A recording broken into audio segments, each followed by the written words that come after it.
woke now, and I can prove it. Here you go.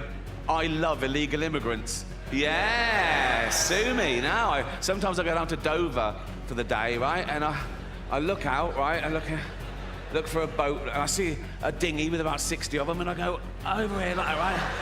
And I pull them into shore, and I go, women and children first. They go, there are no women and children. Just you lads, is it? Just come on, lads. Ricky Gervais has carved out a unique space in comedy by fearlessly taking on sensitive and controversial issues, particularly around woke culture. His unapologetic approach to humor tackles subjects that many avoid, engaging in commentary on censorship, cancel culture, and identity politics in ways that are both sharp and thought-provoking. His comedy reveals the absurdities of modern societal norms, pushing boundaries while encouraging his audience to reflect on the world around them. And people say to me, you spoil that cat. I go, yeah, I do. It's a cat. It's not a person. What's the worst that can happen if you spoil a cat? Do you know what I mean? It doesn't grow up to be fucking Boris Johnson. It is... No, I don't get political. The nature of humor in a woke world. Gervais doesn't shy away from addressing controversial topics in his stand-up, often using humor as a lens to explore the absurdities of societal expectations. For example, he jokes, "I love illegal immigrants," setting up a punchline that challenges perceptions of immigration. Gervais walks a fine line, using humor to disarm the audience and make them think critically while laughing. His ability to blend comedy with social critique distinguishes him as a commentator who uses his platform to question norms and provoke deeper conversations. Well, I am woke now, and I can prove it. Here you go. I love illegal immigrants. And I go, where you headed? And he goes, Gary Lineker's house. I go, it's just down there.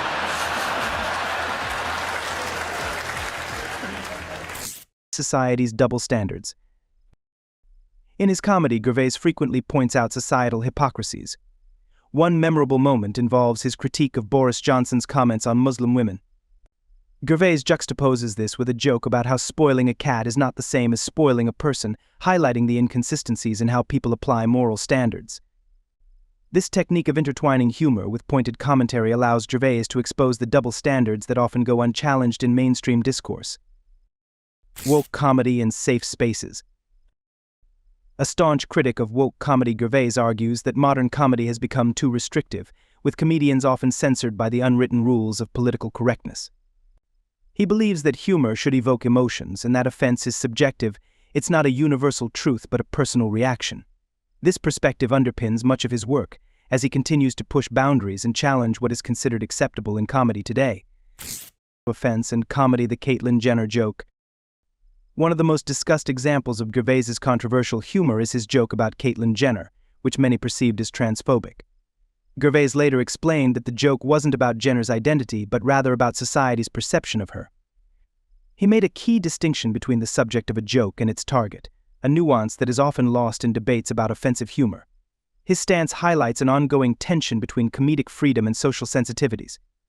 Someone says to me about another comedian, they say, oh, they're not funny.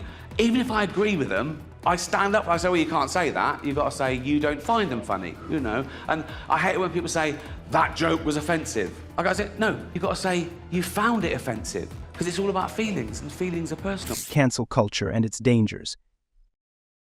Gervais has been vocal in his opposition to cancel culture, warning that those who celebrate the downfall of others for past remarks may one day find themselves on the receiving end. He argues that societal norms shift over time, and what is considered offensive today may not hold the same weight in the future. For Gervais, maintaining humor and perspective is crucial in navigating this ever-evolving landscape. The evolving definition of gender. Another key theme in Gervais's comedy is the evolution of gender and identity politics. He often uses humor to explore these changes, poking fun at how the definition of gender has shifted over time. His commentary on this subject is bold, inviting audiences to reflect on the complexities of identity without backing down from controversial viewpoints. His humor seeks to make people laugh while also prompting them to think critically about how society defines gender today. Oh, women. Not all women. I mean the old-fashioned ones. You know, the old-fashioned women. Oh, God. You know, the ones with wombs. Oh. Critiquing corporate virtue signaling. Gervais doesn't only direct his criticism at individuals, he also targets corporate hypocrisy. He often points out the dissonance between companies that engage in virtue signaling while perpetuating unethical practices. A prime example is his critique of Apple, which promotes messages of dignity and human rights in its media offerings while facing allegations of labor exploitation in its supply chain.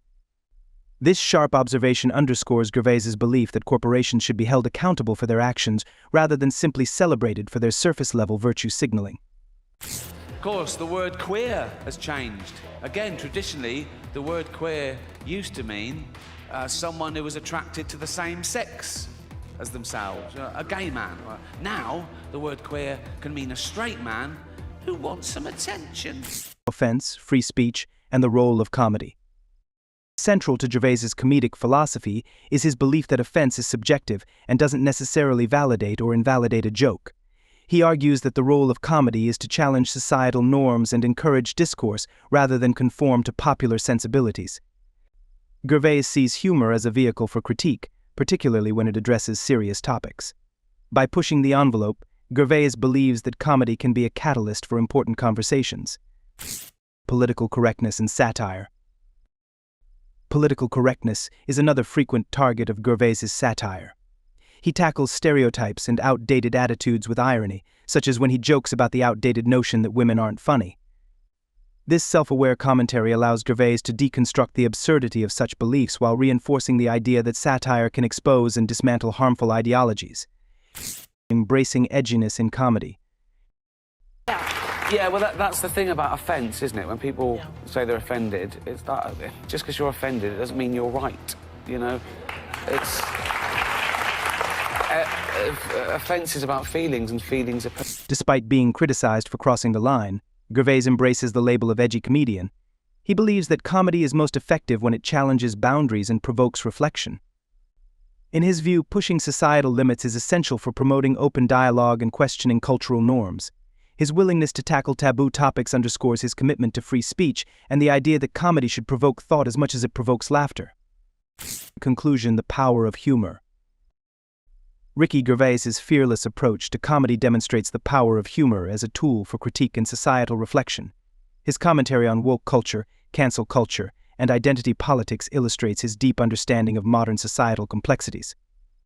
Gervais encourages his audience to laugh at the absurdities of contemporary life while urging them to think critically about the issues that shape their world. In an era where many are cautious about what they say, Gervais remains an unfiltered voice, using humor as a means to challenge, entertain, and enlighten. His comedy serves as a reminder that laughter can be a powerful force for change, even in the most contentious debates. Think of adopting for a while a little third world child, because that would tick all three boxes, wouldn't it? You know? You think of it like, one, I wouldn't be adding to the population problem, I'd be alleviating an existing problem. A young kid born through no fault of his own into abject poverty, he would have died without me. I can literally save his life and give him a great upbringing, right? Two, he would be grateful, wouldn't he? He'd want to pay me back, wouldn't he? Particularly if I let him know that all the other kids in the village, they weren't so lucky, they didn't make it out. I'd tell him that early on, so he really bucked his ideas up, right? I'd go, Tundi, come here. Yeah, go and pop a shirt on, you're not in Africa now, mate. That's better. Yeah, Tundi, look, yeah, water straight out of a tap, innit? Yes. No, it's not free, it's Hampstead. Yeah, of course it's safe. Safe, fresh drinking water. Have as much as you want. Have a bucket full. Straight out of that fresh drinking water. There you go. Go and clean the car. Go on.